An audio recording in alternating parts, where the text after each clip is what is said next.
BTR চুক্তিৰ 4 বছৰ সম্পূৰ্ণ হল যদিও কাৰ্যকৰী নহল বিদ্যালয়ৰ প্ৰাদেশিকৰণ প্ৰক্ৰিয়া সমগ্ৰ বিটিআৰ এলেকাত প্ৰাদেশিকীকৰণ নোহোৱা 12 শতাধিক বিদ্যালয়ৰ শিক্ষকসকলৰ হাহাকাৰ অৱস্থা বৰ্তমানৰ সময়ছোৱাত বিটিআৰ চুক্তি অনুসৰি অপ্ৰাদেশিকিত বিদ্যালয় প্ৰাদেশিকীকৰণৰ প্ৰতিশ্ৰুতি দিয়া হৈছিল যদিও আজি পৰ্যন্ত সম্পূৰ্ণ নহল এই প্ৰক্ৰিয়া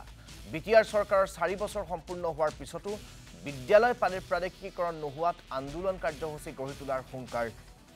শিক্ষকসকলৰ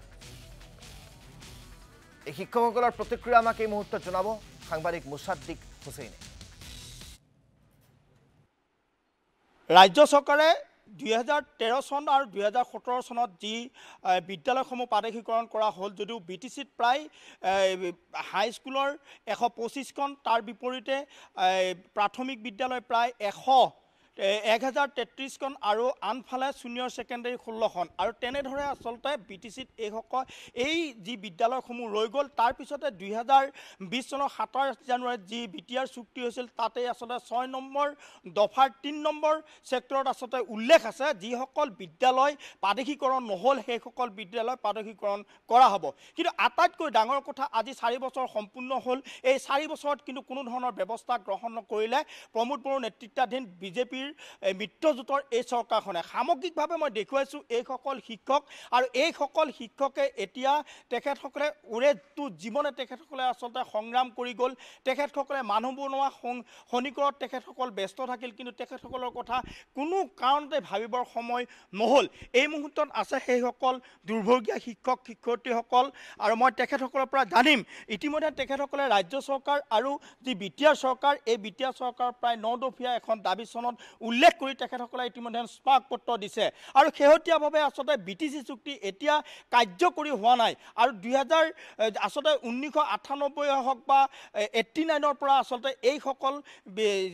শিক্ষকে তেখেতসকলে শিক্ষাদান কৰিছে কোনোবাই হয়তো অৱসৰ হৈ গৈছে কিন্তু আজিলৈ তেখেতসকলে কিন্তু চৰকাৰী বেতন পাবলৈ সক্ষম নহল আৰু তেখেতসকলে বিভিন্ন সময়ত বিভিন্ন প্ৰতিবাদ অব্যাহত ৰাখিছে আৰু এই মুহূৰ্ততো তেখেতসকলে প্ৰতিবাদ কৰিছে বা কৰিব আগন্তুক কি ধৰণে তেখেতসকলে সংগ্ৰামখন আগুৱাই লৈ যাব সেই সম্পৰ্কত আমাৰ লগত আছে এজন শিক্ষক মই তেখেতৰ পৰা জানিম কি ক'ব এই মুহূৰ্তত আসলতে বিগত আপোনালোকে বহু বছৰে আসলতে অবৈতনিকভাৱে এই ধৰণে এটা সংগ্ৰামত আপোনালোকে অব্যাহত থাকিলে কিন্তু আজিলৈ কাৰ্যকৰী নহল বিটিচি চুক্তি হ'ল তাৰ পিছতো কিন্তু 4 বছৰ সমাপ্ত হ'ল এতিয়া কি ধৰণে আপোনালোকে বিষয়টো সম্পূৰ্ণ আগুৱাই নিব কি ক'ব এই মুহূৰ্তত ৰাজ্য চৰকাৰে হওক বা বিটিআৰ চৰকাৰকে দৰমহা নোপোৱাকৈ আমি 30-25 বছৰ ধৰি শিক্ষাদানত আমি ব্ৰতী হৈ আছো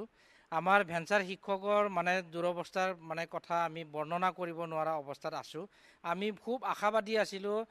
বিটিআৰ যেটো চুক্তিৰ 6.3 দফা সন্নিবিষ্ট কৰিছে ইয়াৰ দ্বাৰা বিটিআৰৰ গোটেইসমূহ যিমান এলপিৰ পৰা মানে কলেজলৈকে মানে বা সিনিয়ৰ সেকেন্ডাৰীলৈকে বিদ্যালয়সমূহ আছে এইবিলাক প্ৰাদেশিকৰণ হ'ব ইয়াত কোনো শৰ্ত নাথাকিব তেনেকুৱা কথা আমি গম পাইছো আৰু ইয়াত মানে চুক্তিখনতো লিপিবদ্ধ কৰা হৈছে ইয়াৰ গোটেইখিনি বিদ্যালয় প্ৰাদেশিকৰণ কৰা হ'ব তো এতিয়ালৈকে 4 বছৰটো উকলি গলে গতিকে বিভিন্ন সময়ত বিভিন্ন ধৰণৰ কাৰ্যসূচী লৈছো আমি যোৱা মাহত এটা ডাঙৰ কাৰ্যসূচী লৈছো তাত পেন ডাউনকে ধৰি আমি সচলত গৈ আমি ধৰ্ণাও প্ৰদৰ্শন কৰিছো এতিয়া চৰকাৰে এটা ব্যৱস্থা কৰিছে যে আমাক ভেৰিফিকেশনৰ এটা ব্যৱস্থা তেখেতসকলে কৰিছে আমি বাট চাইছো ইয়াৰ কাৰণে বিটিআৰ চুক্তিৰ এই যি 6.3 দফা ৰূপায়ণৰ কাৰণে এপছুৰ ফালৰ পৰাও মানে হেঁচা প্ৰয়োগ কৰি থকা হৈছে তেওঁলোকে আলোচনা কৰিছে তেওঁলোকক আমি ধন্যবাদ জনাইছো আশা কৰিছো আমি এই নৱেম্বৰ মাহৰ ভিতৰত তেখেতসকলে এই বিষয়টো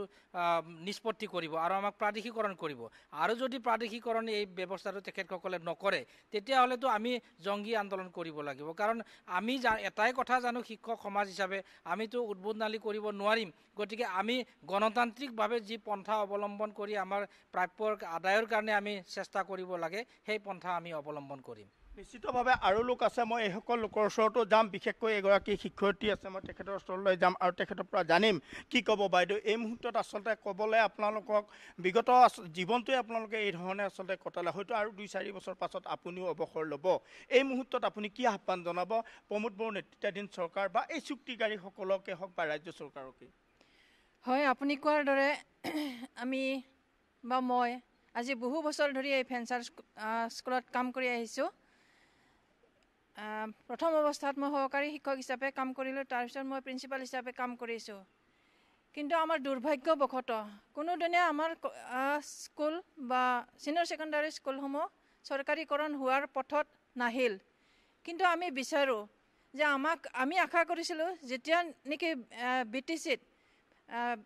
বিটিআৰ চুক্তি হ'ল UPPL চৰকাৰ আহিল তেতিয়া আমি আশা কৰিছিলোঁ যে প্ৰমোদ বড়োৰ নেতৃত্বত আমাৰ কলেজবোৰ চৰকাৰীকৰণ হ'ব আৰু তেওঁ কৈছিল প্ৰথম অৱস্থাতে তেওঁ কৈছিল যে এই ভেঞ্চাৰ কলেজবিলাক চৰকাৰীকৰণ হ'ব প্ৰথমতে মই কি সেই বিদ্যালয় বা স্কুল কলেজ বা শিক্ষা ডিপাৰ্টমেণ্টটোকে মই বেছি গুৰুত্ব দিম বুলি কৈছিল কিন্তু আজি কথা আজিলৈকেতো তেওঁ শিক্ষাৰ ওপৰত কোনো গুৰুত্ব নিদিলে মুখেৰে কৈছে যদি কাম কৰি নেদেখুৱালে গতিকে তেওঁ আমাৰ যিখিনি ভেঞ্চাৰ স্কুল আছে যিখিনি ভেঞ্চাৰ ছেকেণ্ডাৰী স্কুল আছে সেই সকলোখিনিকে অতি সোনকালে মানে তেওঁ চৰকাৰীকৰণ কৰা ব্যৱস্থাটো হাতত লোৱাটো আমি বিচাৰোঁ ধন্যবাদ জ্ঞাপন কৰিছোঁ মুছাদ্দিক হুছেইন এইসকল অপৰিশিক্ষিত বিদ্যালয়ৰ শিক্ষকৰ যিসকল শিক্ষকৰ ভৱিষ্যত এতিয়া অন্ধকাৰ দিশে গতি কৰিছে তেওঁলোকৰ প্ৰতিক্ৰিয়া আমাক জনোৱাৰ বাবে